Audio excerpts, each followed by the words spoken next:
Assalamualaikum warahmatullahi wabarakatuh. Waalaikumsalam warahmatullahi Wabarakatuh. Perkenalkan, nama saya Apilia Fitri Mihara. Saya mahasiswa D3 Keperawatan Stikes Muhammadiyah Ciamis. Di sini saya akan melakukan pendidikan kesehatan gizi seimbang pada anak. Sebelumnya udah pada tahu apa itu gizi seimbang pada anak? Ya. Langsung aja ke materi. Gizi seimbang itu adalah susunan pangan sehari-hari yang mengandung zat gizi dalam jenis dan jumlah yang sesuai dengan kebutuhan tubuh. Bisa dilihat ibu di websitenya ya. Dengan memperlihatkan prinsip keanekaragaman pangan, aktivitas fisik, perilaku hidup bersih, dan mempertahankan berat badan normal dan untuk mencegah masalah gizi. Baik, gizi seimbang untuk anak ada beberapa macam, yaitu yang pertama ada gizi seimbang untuk anak usia 0 sampai 2 tahun. Dari variasi makanan bayi dari 0 sampai 6 bulan yaitu ASI eksklusif. ASI adalah makanan sekaligus minuman satu-satunya sumber zat gizi yang paling sempurna bagi bayi usia 0 sampai 6 bulan. ASI ini memiliki jumlah lemak, gula, protein, air, dan zat gizi lain untuk memenuhi pertumbuhan dan perkembangan kebutuhan energi bayi. ASI dapat menyediakan zat-zat gizi yang cukup untuk mendukung tumbuh kembang optimal bayi selama 6 bulan pertama kehidupannya. Makanan anak usia 6 bulan sampai 2 tahun yaitu ASI dan MPASI. Setelah mencapai usia 6 bulan, si bayi tetap memperoleh ASI, akan tetapi sering dengan pertumbuhan bayi yang cepat dan ukuran bayi menjadi besar. ASI saja tidak cukup untuk mencukupi zat gizi yang dibutuhkan oleh bayi. Oleh karena itu, perlu ditambahnya makanan pendamping ASI yaitu seperti MPASI atau SUN yang seperti itu. Sistem pencernaan bayi setelah berusia 6 bulan juga sudah lebih siap untuk menerima makanan selain ASI. Bayi pun sudah mempunyai refleks mengunyah. Di samping pemberian MPASI juga merupakan persiapan atau masa peralihan menuju makanan keluarga setelah anak usia 1 tahun. Sedangkan bayi 6 sampai 7 bulan makanannya bentuk lembut atau lumat. Untuk buah yang dapat diberikan yaitu pisang, jeruk, labu, dan pepaya. Di samping buah dapat diberikan bubur susu dan biskuit dicairkan dengan ASI. Buah diberikan sebanyak 2 sendok makan sekali itu ya, makan dan 2 kali sehari. Setiap jenis buah diberikan 2-3 hari berturut-turut agar si anak dapat mengenal rasanya seperti apa itu buah. Nah, setelah itu baru mengenalkan buah lain. Setelah bayi mengenal rasa-rasa buah, baru dapat ditambahkan dengan bubur susu.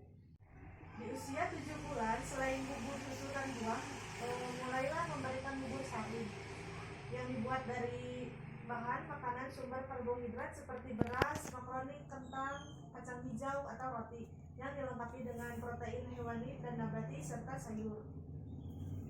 Sedangkan bayi 8-9 bulan dapat diberikan bubur biasa dengan sejumlah pemberian minimal 8 sendok makan untuk sekali makan. Kandungan gizi bubur ini sedikit demi sedikit ditambah dengan zat lemak seperti santan dan minyak.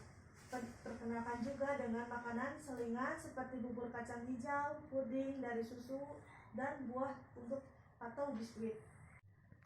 Bayi dari umur 10 sampai 12 bulan, si bayi sudah diperkenalkan pada makan makanan keluarga sehingga usia 12 bulan sudah dapat makanan bersama keluarga. Mulanya si kecil dapat mengonsumsi nasi lembek, lalu perlahan-lahan ditingkatkan hingga akhirnya mendekati kepadatan makanan keluarga.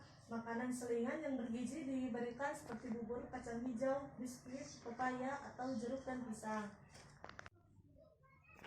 Anak dari 1 sampai 2 tahun, setelah usia setahun, si anak harus diperkenalkan dengan makanan keluarga. Untuk mengenalkan makanan keluarga bukan hanya prinsip gizi seimbang, melainkan juga dengan membiasakan pola makan keluarga sehari-hari seperti sarapan, makan siang, dan makan malam.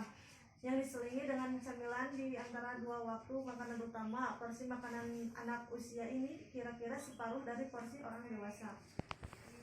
Dampak dari kekurangan dan kelebihan gizi anak. Yang pertama ada kekurangan. Dari kekurangan ini bisa menyebabkan dampak malnutrisi atau gizi buruk, pertumbuhan anak terganggu atau terhambat, dan daya tubuh tahan rendah.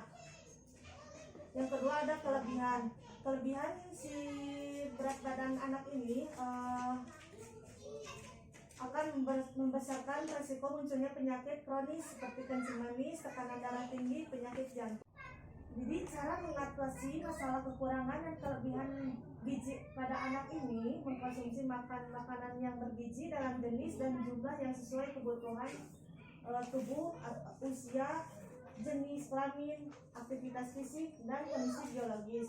Yang kedua, mempertahankan variasi makanan. Yang ketiga, rajin olahraga. Yang keempat, mengontrol berat badan. Dan yang kelima, menjaga kebersihan diri. Jadi pola hidup bersih dalam si anak ini dididik sejak bayi. Pola hidupnya bersih dan harus sehat sudah ditanamkan, seperti kebersihan dalam pengolahan dan penyajian makanan. Terus kebersihan tubuh, kebersihan gigi dan mulut, cukup tidur, pemberian imunisasi, aktivitas fisik. Pemantauan berat badan ideal anak itu anak sehat, tambah umur, tambah berat badan, dan panjang tinggi badannya. Apabila penimbangan berat badan 2 bulan berturut-turut tidak terjadi penambahan berat badan, berarti pertumbuhan si anak terganggu. Yang merupakan tanda awal kekurangan gizi itu untuk mencegahnya hal tersebut berat badan anak harus ditimbang setiap bulan dan panjang anak, tinggi anak, terus berat badan anak diukur setiap 3 bulan secara teratur di posyandu atau tempat-tempat lain yang melakukan penimbangan berat badan dan pengukuran tinggi badan. Contoh-contoh makanan seimbang bagi anak usia 6-13 tahun dengan aktivitas yang tinggi, yaitu contoh makanan di pagi hari seperti soto ayam, susu, kerupuk udang, kue putu ayu. Contoh seperti makan siangnya yaitu tumis kacang panjang, tempe goreng, telur dadar, jus buah-buahan. Jika di malam hari si menu makanan dari anak ini tumis kacang panjang, lele goreng, tahu goreng, dan buah-buahan. Disertakan setiap makanan harus ada buah-buahan.